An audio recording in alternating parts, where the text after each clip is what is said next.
Going live, and I'm live. There we go. Woo, I haven't even had my coffee yet. So excited. Anyway, here we are, back once again. Okay, so I wanted to fill you guys in on a little bit of senior exams. Obviously, I talked a little bit about this in the past, but I actually do have somewhat of a more concrete schedule for you. So I'm actually going to turn the live stream over a little bit so they can see my calendar on the board right here. But just for the sake of argument, today is the 18th. And then I have you today, I have you Thursday, and then I have you Monday, Wednesday. And then the following week, that week, June 1st, because you have off that Monday, June 1st to June 4th, I'll have you 2 days that week. We're going to be reviewing whatever we need to review in preparation for the final exam, because lo and behold, you are taking your final exam on Tuesday, June 8th. Yes. You were taking for this class. I mean, it's an elective class, but we still have a final exam to do, you know? But you'll be taking that on Tuesday, June 8th.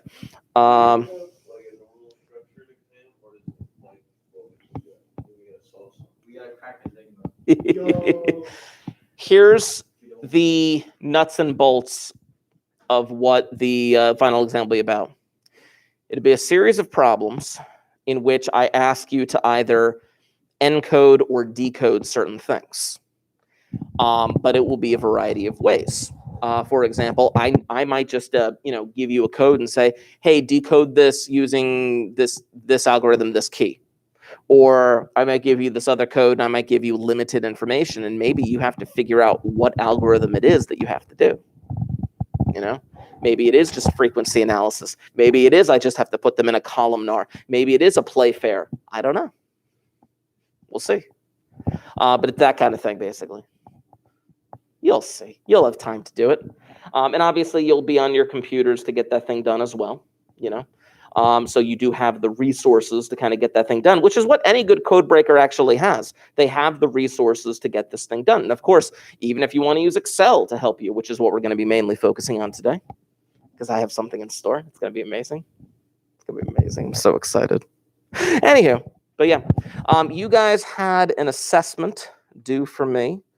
It is due at 2 o'clock. Okay, wow, cool. Look at all the faces. But yeah, you have an assessment due for me today at 2 o'clock on the Affine Decipher. I'm just going to throw out that reminder to you for you to get that done. And I'll get that back to you as soon as I possibly can. As for today. Today, I have one thing that we're going to do today. One major thing that we're going to do today. And we are going to figure out how to crack. No, we're not cracking Enigma. Oh, hold on one second. I actually got to assign something real quick. Not to you, but to my AP class. They deserve more work, right? Yeah, they chose the class as well. There we go. Yep, I just assigned it to them. We are going to be deciphering this text from the other day.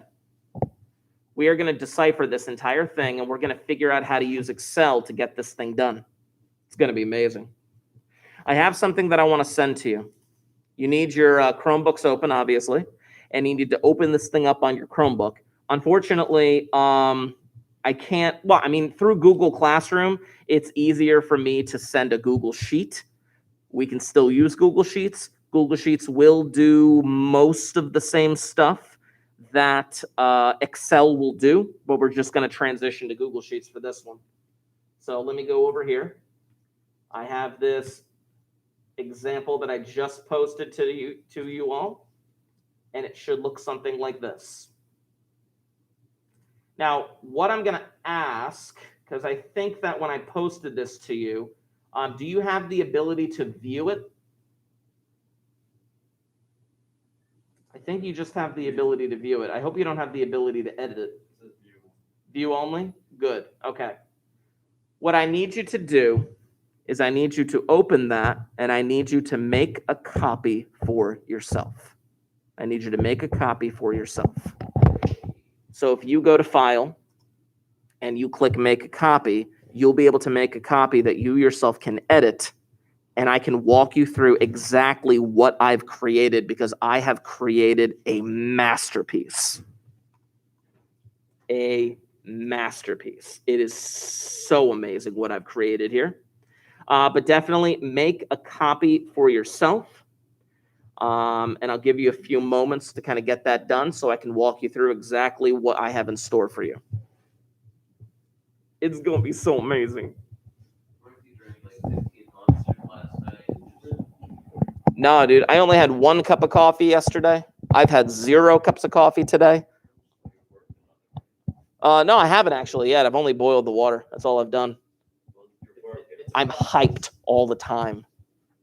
Ask anybody. Where does what? My soul? Yeah. That's true. One way or another.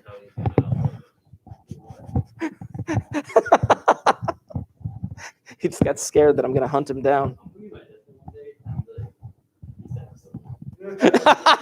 The last thing you're going to say. I failed. Marky's still out there. Anyway, goodness gracious. Okay, so I had a lot of fun putting this spreadsheet together. Like I said, make a copy that you yourself can edit because I'm going to have you do the editing on your own. But I had a lot of fun doing this. I literally typed in letter for letter the ciphertext from that page. It was amazing. Now, this is a polyalphabetic cipher, meaning there is some key word that was used in which letters of that key word would then make that alphabet be used for that particular section of the cipher. In fact, where is my, there it is, cool. You've seen this before. Come on, you, not that. There we go. You've seen this before. The Vigenere square, which we've seen in multiple ways. But basically, it's like, give me a simple word. Simple? Okay, simple. Let's say that the word simple was our key word. That means that as we go through whatever sentence, give me a short sentence. Logan likes what? Toes? Weird. Okay.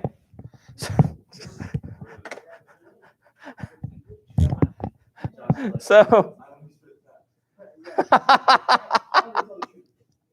Logan likes toes. So, if we were going to use the word simple for this, it would be S-I-M-P-L-E, S-I-M-P-L-E, S-I, and simple would be the key word.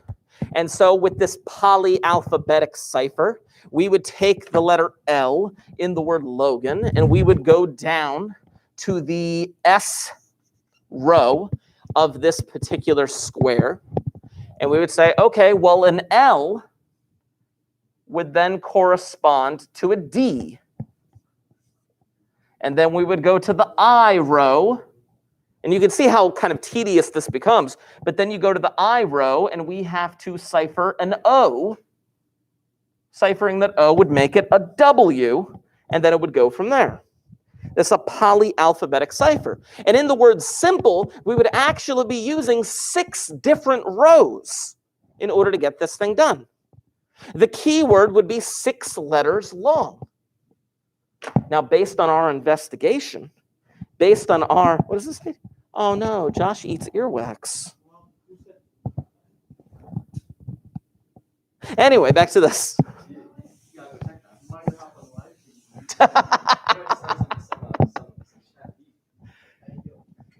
Based on what we did last time, I was able to create this cipher.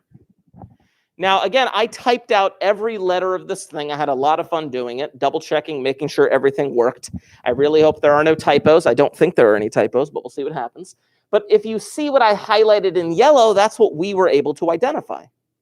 We identified those letters in yellow as being repetitions. the EFIQ, the WCXYM, the ETRL, the PSDLP. We found these repetitions.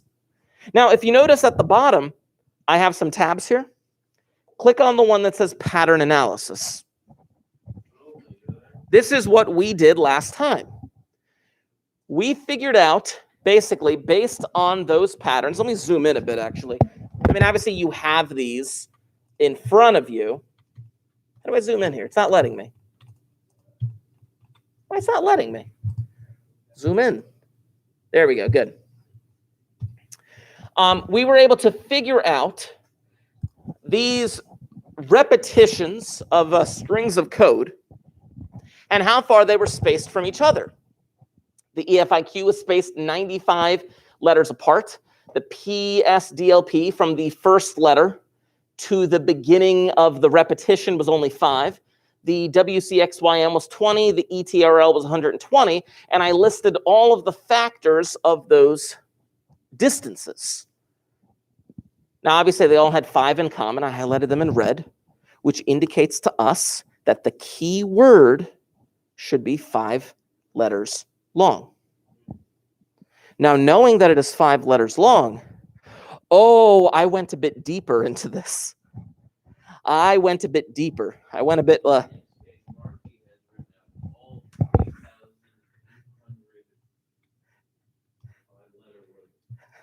you'll see what I did. Hold on. Not 5-letter words. What I did on the next, not the next tab, not the alphabet frequency tab, which I'll show you what I did there in a minute, but the one after that, the one that says cipher in rows of 5. I basically rearranged the entire ciphertext into rows of 5. This was a cut and paste job. This took me maybe 10 minutes. This is all cut and paste. But I basically rearranged in order. It's the exact order that it should be. I mean, if you look at your ciphertext on the paper that I printed out for you, what is it? WUBEFIQ. And then right here, you can see WUBEF, and then on the next row, IQ. I did this thing because since the key word is 5 letters long, if we were to arrange the ciphertext like this, every single column, every single letter in this column was enciphered using the same letter of the keyword. Every single letter in this column was enciphered using the same letter of the keyword. What we basically figured out was, since the keyword's 5 letters long, and we rearrange it like this, we now have 5 mono-alphabetic alphabets. I know, it's insane. Let me show you what I did here. Are you? I thought you had earwax in there. Anyway, go back to alphabet frequency. I'll show you what I did here. I went to Wikipedia. And I just went through the English alphabet. This is under the tab called alphabet frequency, by the way. I went through Wikipedia and I basically jotted down the percentage that each letter showed up. Now check this out. If you highlight columns A and B, which I've already done for you, but I just want to show you again. You can highlight columns A and B, click Insert, click Chart, and it gives you a customizable chart that fits the situation that we have. This is a histogram of the frequency analysis of each letter in the alphabet. And this is going to be incredibly helpful for us to decode this thing. It's going to be amazing. Now, check this out. Look what I did right here. Go to the one that says cipher in rows of 5. Go to the one that says cipher in rows of 5. This column is what I'm interested in. You can't really see it. Again, this thing, that's why I kind of like Excel a little bit better, because this thing gets a little junky near the top. Whatever. But we are going to be analyzing first this column 1, this list 1, so to speak. And the way that we're going to do that is like this. Click the tab for L1. Now, you're actually going to do this because I didn't type any of this in yet. I didn't type any of this in. I want to make sure that you can do this. It's going to be amazing. Click this first open spot next to the letter A and hit equals. And what I would like to do is this. Type in count if, all one word. We are going to force Google Sheets, and Excel can do the exact same thing, but we're going to force Google Sheets to count how many A's are in that first column. Nice. So I'm going to hit Shift 9 to get that parenthesis in there. I don't even know why I said Shift 9. Just get a parenthesis in there. And when you open up the parenthesis, it says range and criterion, right? But here's the thing. Isn't my, aren't the letters that I want them to count, isn't the range on the other tab? Check this out. You can actually do this. After you open up the parenthesis, click the tab that says Cipher in rows of 5. Then click to highlight column A. And look what pops up. This thing that says, quote, Cipher in rows of 5, quote, exclamation point, colon A. That's exactly what we want. Yes. Then hit a comma, go back to L1 and click the cell for A2. I'm going to write out on the board exactly what this should say, just so you can see it. But basically equals count if parentheses. If you had clicked the tab that said Cipher in rows of 5 and then clicked the column for A, it would then say Cipher in rows of 5. That's the name of the tab, exclamation point. That's indicating that you want to look at another tab. A colon A, indicating you want to look at that entire column of A, comma, cell A2, which is the letter that we want. If you hit enter, look what happens. What do you get? You know why? There are no A's in that first column. And you see how it says suggested autofill? Did you get that popping up on yours too? Well, no, I don't know what you get, but we don't. Oh, for real? Okay. Let's say that I didn't do the suggested autofill. Then literally put the crosshairs on that little bottom right corner, double click, or drag down. Yeah. This gives you a frequency analysis of just that first column. It gives you a frequency analysis of that first column. It is flat out amazing. Just stinking amazing. You ready for this?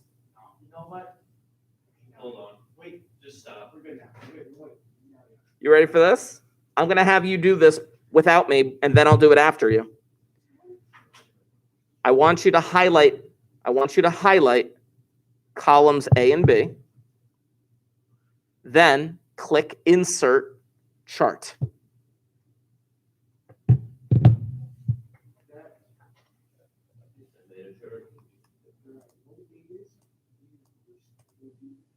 Insert chart. Now, here's what I want you to do. Ready? Here's what I want you to do. You can make this a little bit smaller if you wanted to. Mine might be a little bit too weird right now. I don't know, but I can make this a little bit smaller if I wanted to, or a little bit larger if I wanted to. That's up to you. But what I really want to do is, you see how this histogram is just the list 1 frequency versus the letter. Okay? Go back to Cipher in rows of, I'm sorry, not Cipher in rows of 5.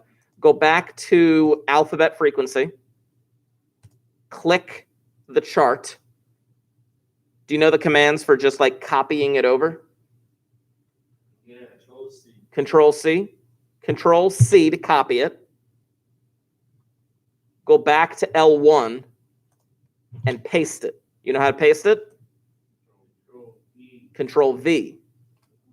Now you might want to resize these a little bit because these the sizes look a little bit off. But basically, you are going to be comparing the English frequency versus letter to the L1 frequency versus letter. You're going to be comparing the two of them. Now, we need to compare these because this is going to help us figure out the first letter in the key word. We are attempting to figure out what the key word is. So we basically have to take our L1 chart and kind of move it left or move it right in order to, as best we can, match this English frequency.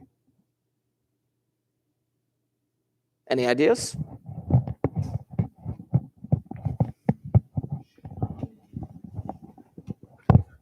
If you move it left or if you move it right, you can try as best you can to match something of this English frequency. Because wherever you end up lining on top of the A in the English frequency, whatever you end up lining up with the A column might end up being the first letter in our key word.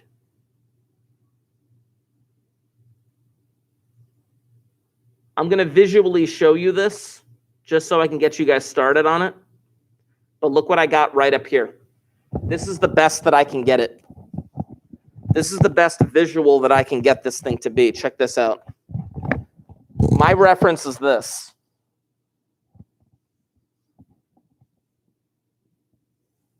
I got a couple of peaks right there. I got some peaks right here. A couple of peaks here. A couple of peaks here. This is the best that I can kind of get it. I got those peaks kind of matched up. So in the English alphabet, what did they do to the letter A? They made it an E, and that actually is correct. That is the first letter of the keyword. There are 5 letters to this keyword, and E is that first letter. Well, we'll see what happens. But I'm just going to tell you, 1, 2, 3, 4, 5. The first letter is indeed E. I want to walk you through this one more time with L2. And then I'm going to give you a little bit of time to figure out the rest of the key word. So I want to walk you through this again with L2. You can leave L1 alone. L1 is complete. We figured out that the first letter should be an E. Making sure this shows, yep, that shows up on the live stream. And let's do it again with L2. So I can go to L2. In the top, I'm going to put in L2 frequency like that, L2 freak. And I'm going to do that exact same function, the count if function equals count if parentheses. What's nice about Google Sheets is that they do give you the what you should type in, and they actually do end up giving you an example as well, which is nice. But what I want to do is I want to go back to the cipher in 5 rows. And since I'm doing L2, I'm going to highlight L2, which now you can see it says cipher in rows of 5 with the quotations and exclamation point B:B, comma. I'm going to go back to L2, and I'm going to click that first letter A, and I'm going to hit enter. It shows up 3 times in L2, 3 times. You could autofill if you want to, which is weird. I don't know why you guys don't get an autofill, but I do. Maybe. What's nice is that it says if you hit press Control Enter, you can actually fill the column. Check this out. Control Enter. Oh, it didn't work. Let's try it here. Control Enter. Nope, didn't work. Oh well, I'll just do my regular job of double clicking. There it is. It did. there's a frequency analysis of the second column. You can highlight columns A and B, highlight columns A and B, insert a chart, and it pops out this chart. This is the L2 frequency versus letter. Now remember, what am I comparing this against?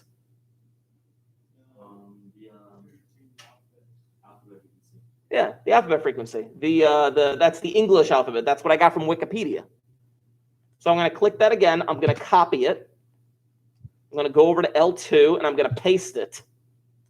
And now I got to compare this L2 frequency versus the English alphabet so I can maybe figure out the next letter in my keyword. So let me see if I can't line this up.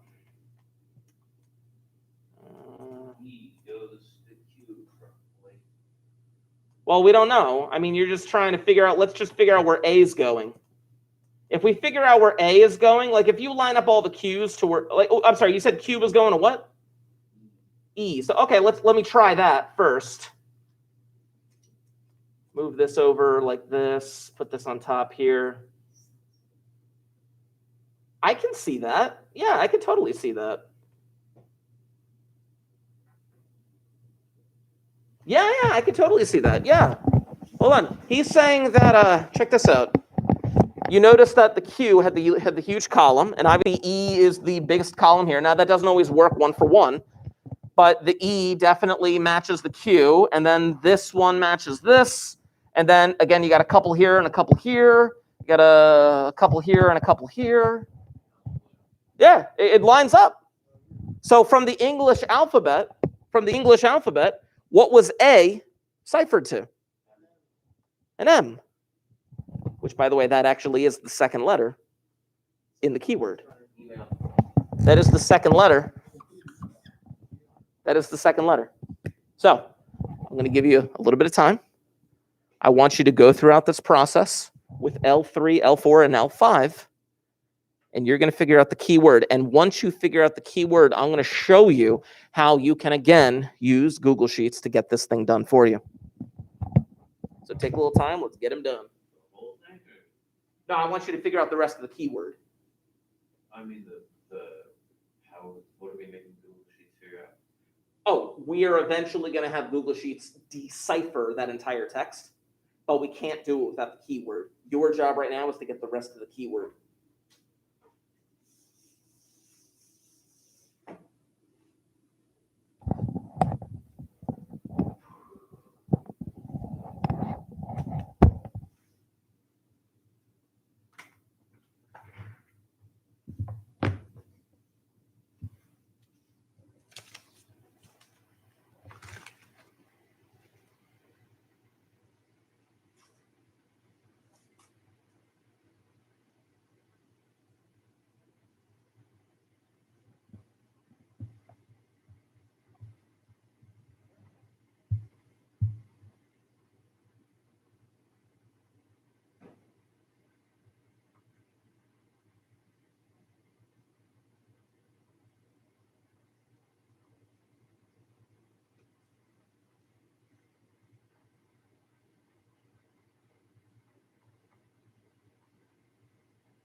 Are there any guesses as to what the keyword is?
I want to read you something about the Vigenere square.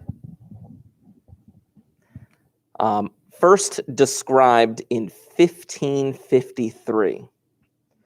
The cipher is easy to understand and implement, but it resisted all attempts to break it until 1863. 310 years. This earned it the description, les chiffres indéchiffrables, French for the indecipherable cipher.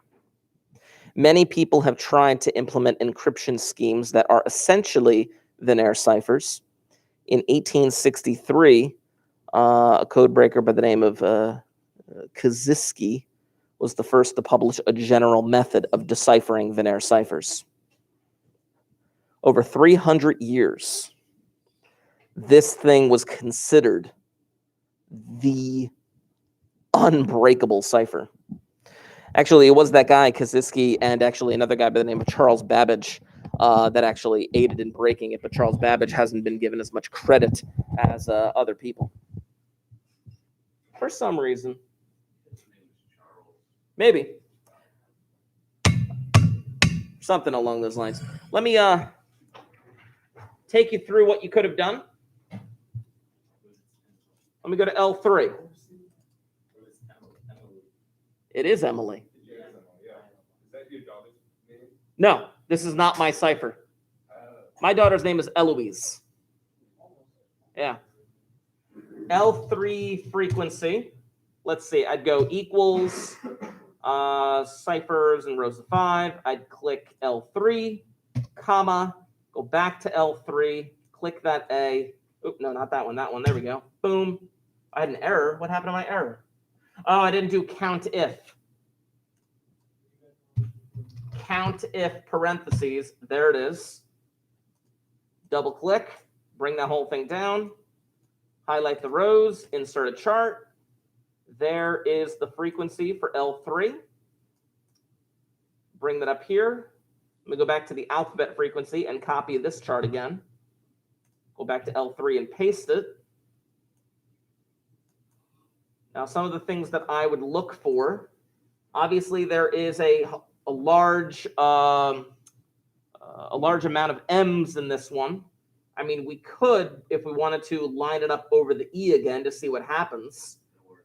And yeah, that actually does work pretty well, doesn't it? This one in L4 works, but L5 it does not. All right, well, possibly because it was such a weird letter. You know what I'm saying? It was a Y, and Y is not as frequent. But definitely lining it up right here, we definitely get that A lining up with I. You always look where the A is lined up once you kind of get that thing going. Wherever the A is lined up, that is the letter and the keyword that you were looking for. Now, obviously, you know it's Emily, but let's just see what happens with L4. You're telling me it does work nicely for L4. Go to L4.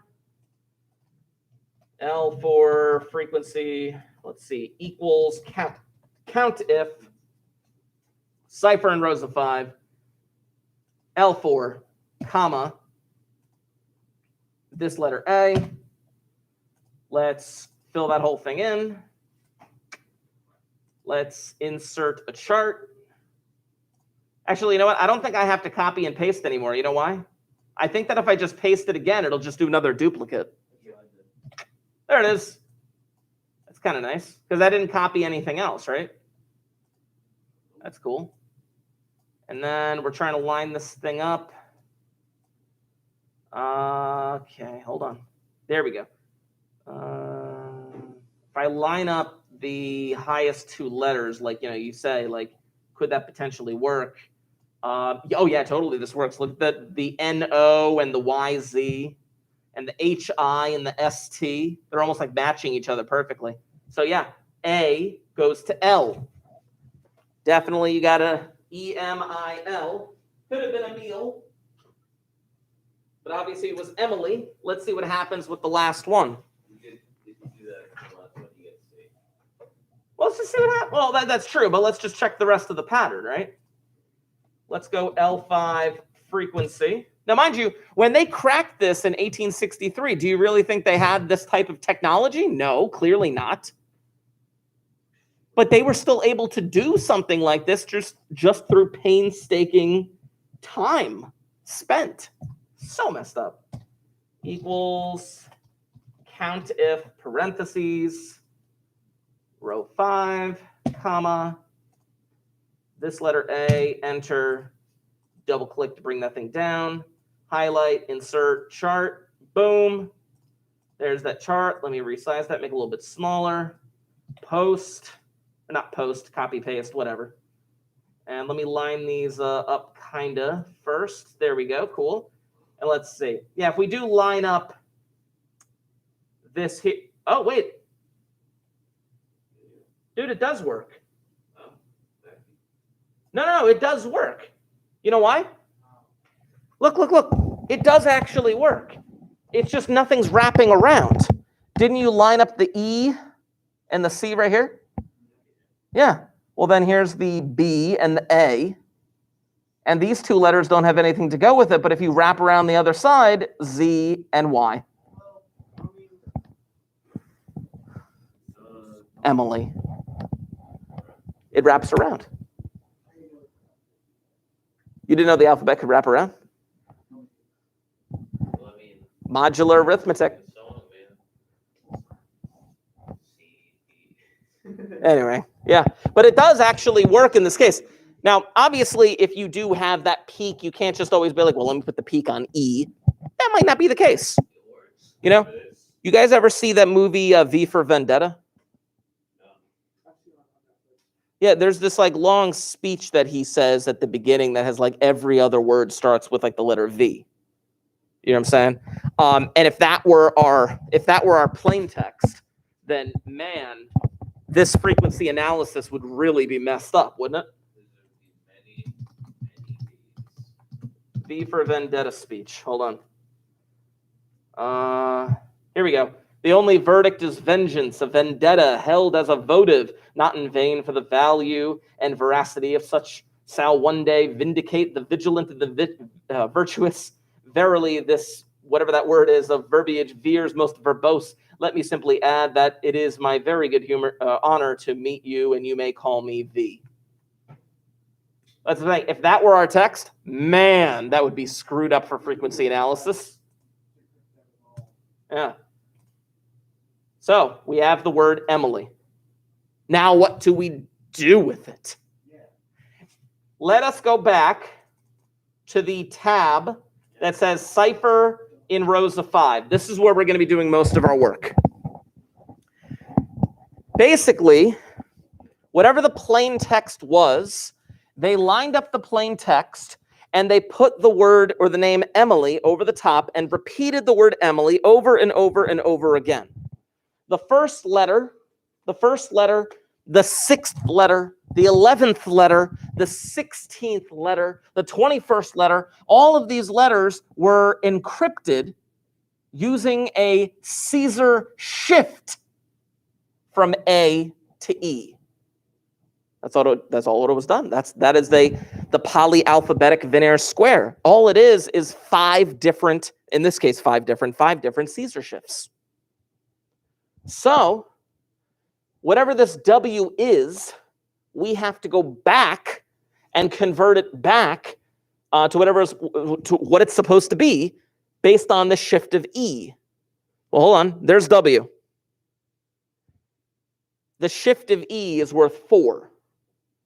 Because whatever A was, it went 1, 2, 3, 4, and then it got to an E. So this W has to go backwards. 1, 2, 3, 4. It has to go back to S. Now, I'm not going to do that one letter at a time. I'm going to have this program do it for me. We're going to use a little bit of lookup.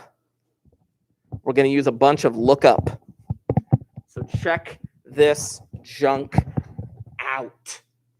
Watch what I'm about to do here, because this is going to mess with your heads. Look at this. First of all, these 2 columns right here, these 2 columns that I just highlighted, I just typed out the alphabet originally, and I put all the numbers in 0 to 25. We're going to use a little bit of modular arithmetic as well. I'm going to have you do this for me eventually once we get to the end of this. It's going to be kind of nice. You'll see. What I'm going to do is this. I'm going to hit equals, and I'm going to type in lookup, which, by the way, lookup in Google Sheets is exactly the same. Now, I'm going to look up this W, but where am I going to look it up? Comma. I'm going to look it up in column G, comma. I would like it to return whatever number is in column H.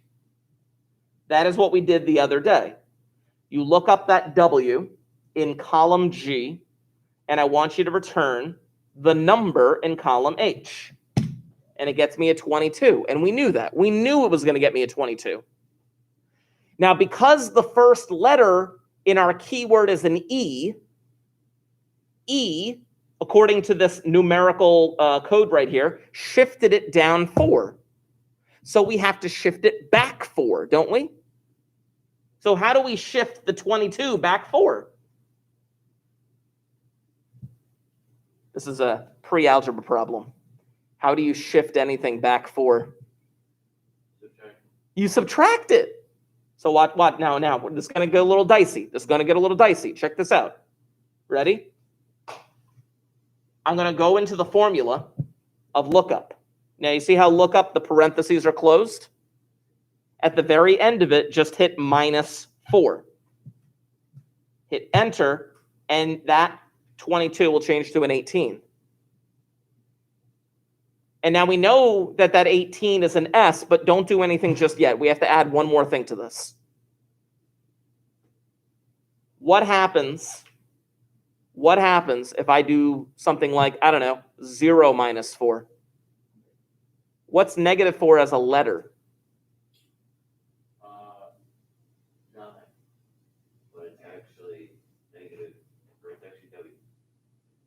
Negative 22. What is -4 as a letter? How do you convert it? By the way, I agree with you. But how do you convert it? No, I agree with Logan. It is W. How do you know? Because this is my head. Like, I just went backwards from the alphabet. So you wrapped it around in the alphabet. How do you make the compute? Say it again. Mod 26. mod 26. So now here's the thing. I'm going to have to change this 18 ever so slightly. I'm going to have to change this 18 ever so slightly. So here's what you are going to do. You have your lookup function. You have that -4, right? I also need to click before the lookup function. It's after the equal sign, before the word lookup. You need to type in the word mod, parentheses, then go to the very end of the formula and type in comma 26.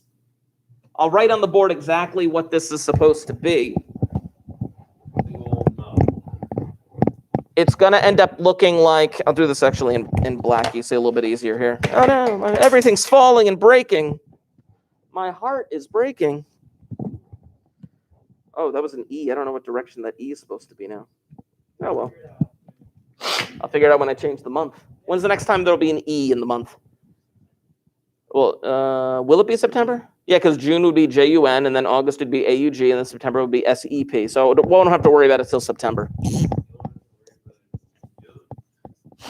No, June is JUN on this cube. Yeah.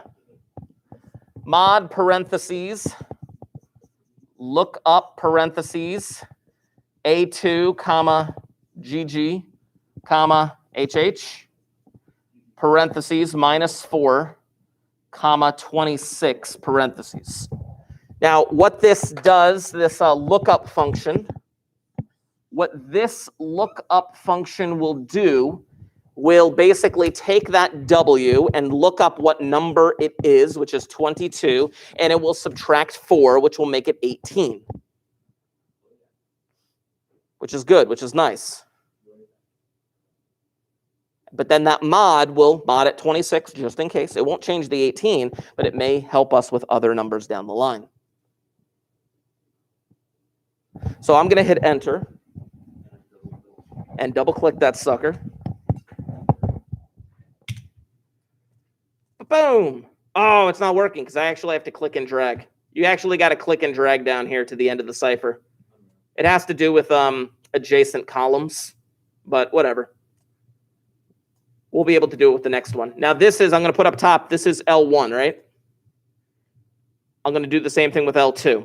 I'm going to do the same thing with L2 real quick. By the way, you see how I just resized those? You can do the same thing. Do you remember how? Double click between the columns. It's just a nice little thing you can do. Now, here's the thing with L2. Here's the thing with L2. In L2, what was the keyword letter? M. And what number corresponds to M?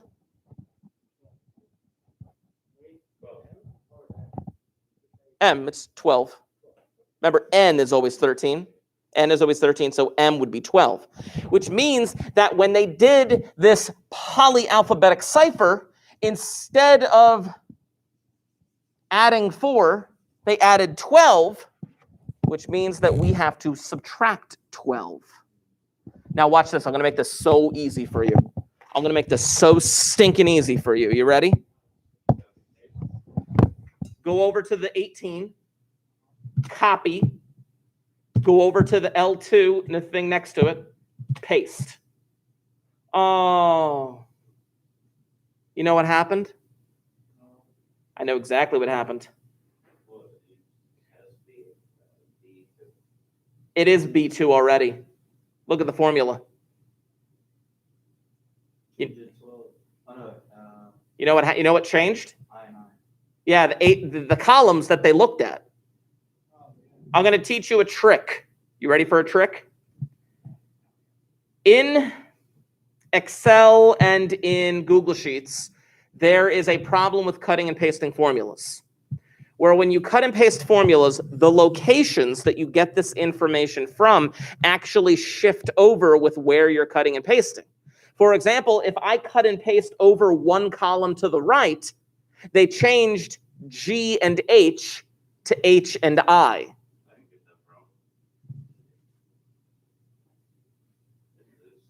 Well, you can cut and paste in a different fashion. You ready for this? I'm going to delete that. I'm going to click the 18. Here's what you really should do. highlight this, and that's what you copy. That's what you copy, and then we can change the A2, and we can change the -4. There you go. Paste. There's the 18. We'll change that A2 to a B2, and we'll change the -4 to a -12. Now, let's just double check to make sure that we did that correctly. Yes. What is the letter U as a number?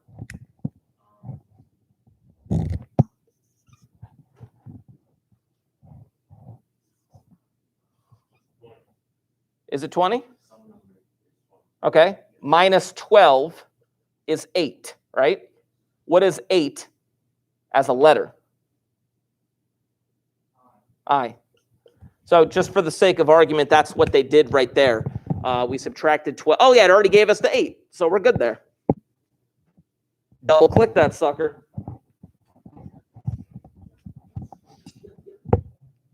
Chapow. Now, if you double click it, it'll this time because it has a column right next to it. So now I'll give you a small challenge. I am going to give you a small challenge to complete the rest of this on your own. Here's what I'm going to set up for you. I'm going to set up the next 3 columns right here, L3, L4, L5. And what I'm going to suggest, check this out. Watch what I'm about to do up here because I'm gonna just set your minds like crazy. Check this out. Equals. You see what column I'm in? Oh, and then not that. Sorry. Look what I'm typing in. Oh, not P2. Sorry, hold on. Oh, I hate when this thing pops up. Go away, you. There we go.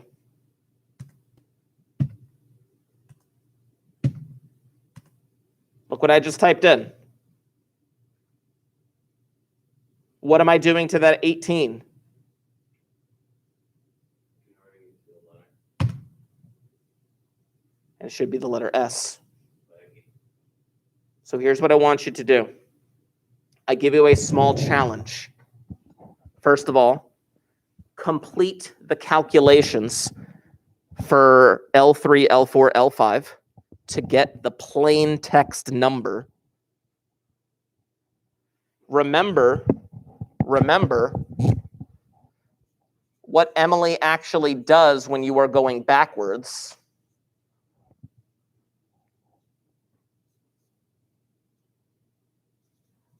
Look at these numbers I just wrote up here underneath the word Emily. That is what this thing does backwards. And you're going to have to figure out those plain text numbers and then convert those numbers back into letters and see if you can't decipher the rest of this Vigenere square.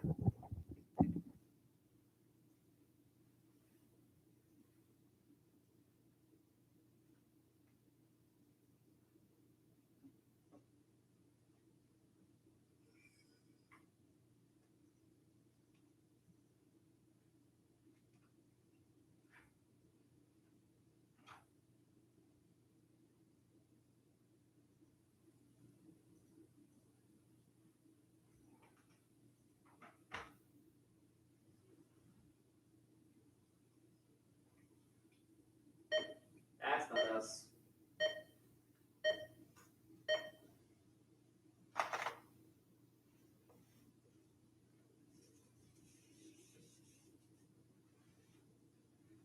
Whenever you copy and paste a formula, just make sure you double check to make sure that everything is correct on the inside.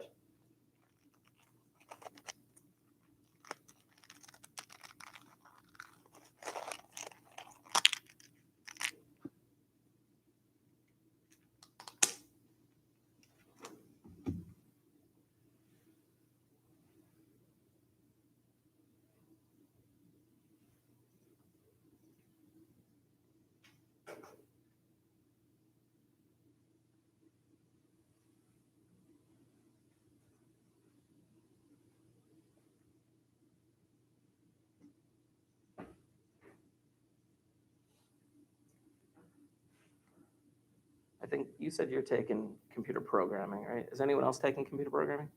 You are? Computer science. Computer science? Okay. You're going to find out that I took multiple steps to get this whole thing done. But anybody who is well versed with computer programming and well versed with the formulas in Excel could literally take these multiple steps and just put them all together in one shot. It's really nice. But Like, could you further compress it into, like, how we have mod lookup? Could you do mod lookup, or something? it would be lookup, mod, lookup. Yeah, multiple formulas, multiple parentheses, multiple commas, the whole thing through. Like, yeah, all in one. It's not that complicated to do once you see it, but I just wanted to take the multiple steps to show the individual step. It seems like it would look messy in the parentheses. It could, it does. With Google Sheets. Which is why in Excel, it's really nice in Excel when you have formulas embedded in other formulas, they actually change the color of the parentheses and indicate what set of parentheses you're actually on. That's nice.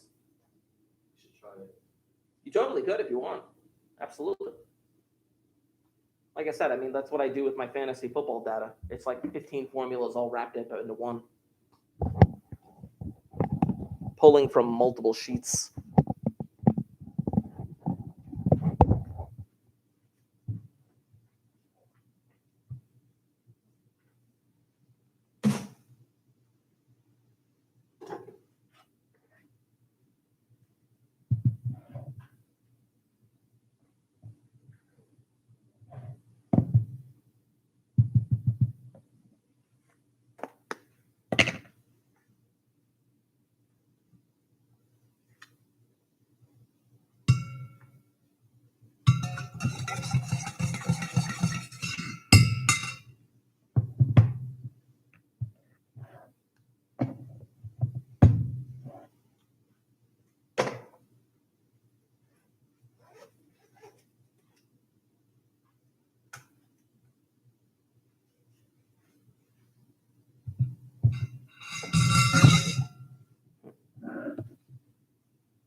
I'm just going to get my numbers for columns 3, 4, and 5 so you can confirm if they're correct.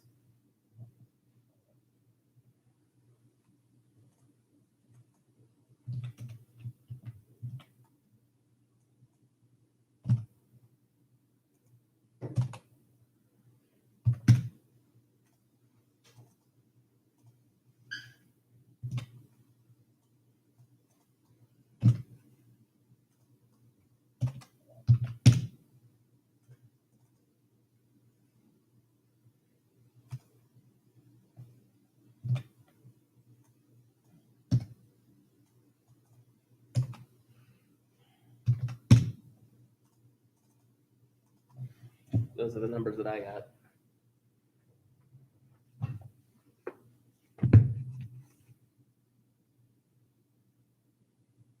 Yep, that works.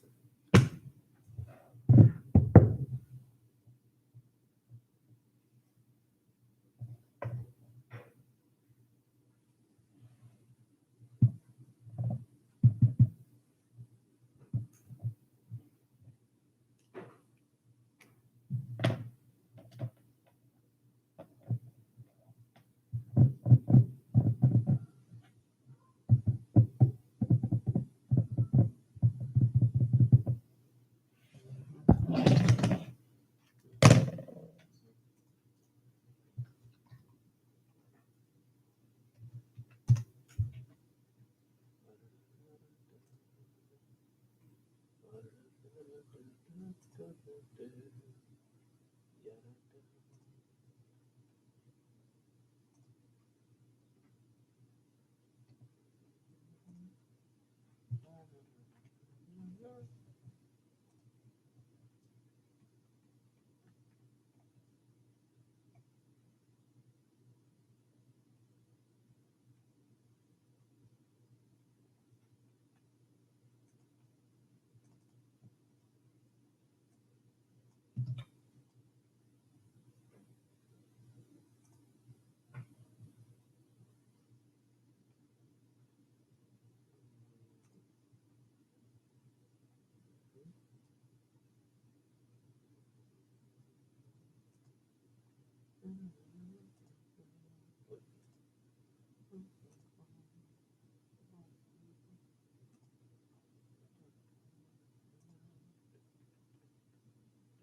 decryptology.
Okay. I was trying to find something online that would automatically decipher using the Vigenere square. But everything that I found online wouldn't automatically give me the keyword. I would have to type in the keyword. I'm like, what is going on here? So I'm going to have to figure that out. Like, there must be an easier way of figuring out the keyword rather than just what we did, which, in my opinion, what we did was fairly straightforward and very nice in order to get that keyword of Emily. So here's what I did. In order to get the plain text, I took this 18, looked it up right here under this formula for S, looked it up in columns G and H, and got it to return the letter for S. You can double click that, and then boom, it fills out all of those letters. You can do the same thing here for the next column. Actually, you know what? I'll just copy and paste the formula. What am I doing here? Copy, paste, and I'll just change that J to a K. There we go. There we go. Paste, change that J to an L. Paste, change that J to an M. Paste, and then paste again and change that J to an N. Now these columns right here.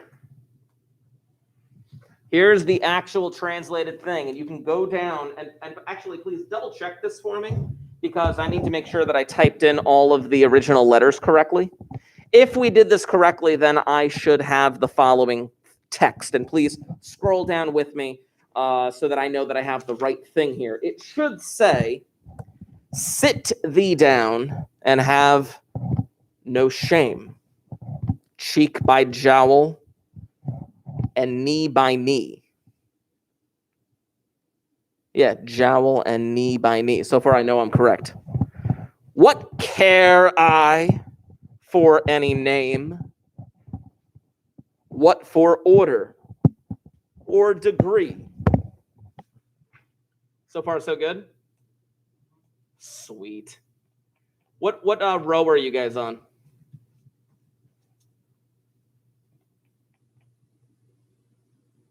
Okay. I'm done. You're done? Yeah. No, you're not. Done. What do you mean done? I've completed Decipher No, I know. I'm checking to make sure that I got it correct. text. I'm checking to make sure that I typed it all in correctly from the beginning because I was typing this all in by hand. We're on like rugby. There we go. Got him. Right there. Let me screw thee up a peg. Let me loose thy tongue with wine. Let me loose thy tongue. Oh, I got to highlight these. There we go. Thy tongue with wine. Wow. Callest thou that thing a leg, which is thinnest, thine or mine? Which Wait, where am I here? Thine callest thou that thing a leg, which is thinnest. Why can't I scroll? Oh, I see why I can't scroll. There we go. Thine or mine. Thou shalt not be saved by works. Thou hast been a sinner too. Thou. I think everything got. Hold on. Where am I here? Thine or mine. Thou shalt not be saved by works. Thou hast been a sinner too. Ruined trunks on withered forks. I know, right? Is it? No, actually, it's not Shakespeare. No. A gold star if you can figure out who it is without Googling it. Without Googling it. Empty scarecrows. I and you. So far, so good here. Fill the cup and fill the can. Have a rouse before the morn. Have a rouse before the morn. Every moment dies a man. Every moment dies a man. Every moment one is born. Every moment one is born. Yes. No, it was Alfred Tennyson. You didn't cover him in English? Nice. I just want you to see what we just did. I just want you to see what the heck we just did in the span of basically an hour. Think about this. How far technology has come. We were able to take, where is it? This cipher text right here. Can't see it. It's frozen. There it is. We were able to take this cipher text. We were able to visually identify certain keywords or certain key patterns, I should say, and be able, based on those clues, come up with the length of the keyword.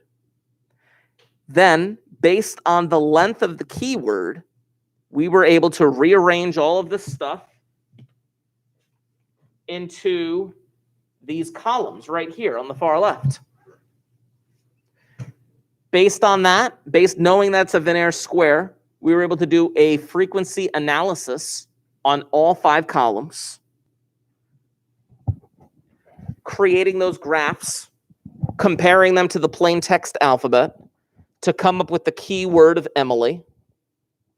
And then based on knowing what the keyword of Emily is and a few nice formulas, we were able to apply the reverse function, the reverse mod function really, to all of these letters, to all of these numbers, to convert back to all of these letters in plain text, and to get a poem by Alfred Tennyson. What we did in 1 hour took people 300 years to figure out. They didn't have Google Sheets. Just saying. I'm just trying to have an appreciation for what you have in front of you, such a nice system that you guys see Google Sheets and Google Docs. You see it every day, right? In class or whatever. Google Classroom, Google this, Google that. But it can do so much more than you can ever imagine. It's really nice. Now, obviously, there are other computer programming languages that are much more efficient for getting this kind of stuff done. And you even saw in the imitation game, you saw the size of the computer that he was building in order to crack this thing. It was basically the size of a room using electronic signals, He had no idea of the idea of a visual interface or something like that. He was just building a machine that would do the work for him. The world's first computer. Now think of it this way. He built that, in the early 1940s? Yeah. It's been 80 years. Better than that. 80 years. I'm just saying, if they had stuff like this 80 years ago, they'd be cracking Enigma so fast. I mean, they had to like write their own. Yeah. Well, I know. But that type of interface, though, it's very helpful. I'm just saying, like, can you imagine if Alan Turing, though, were like somehow transported to the year 2021, forgetting everything about the pandemic for a moment, and being able to see what a computer can do? Which one? He had polio. He did not have polio. That keeps coming. We have that. Yeah. We have Anywho, that's it for me today. that. What flag is it? For those of you in the live stream, if you haven't left a comment, I do see the ones of you that have left a comment. By the way, guys, Dominic's not here, but he is in the live stream. They all say they miss you, except Josh. Josh said to go away. Anyway, I will remind you that you do have a major due for me today on the Affine Cipher. Yeah. Anyway, I'll leave you to that. Bell's going to ring in like 15 seconds, so I'm going to get off the live stream. And I got to walk these guys down to lunch.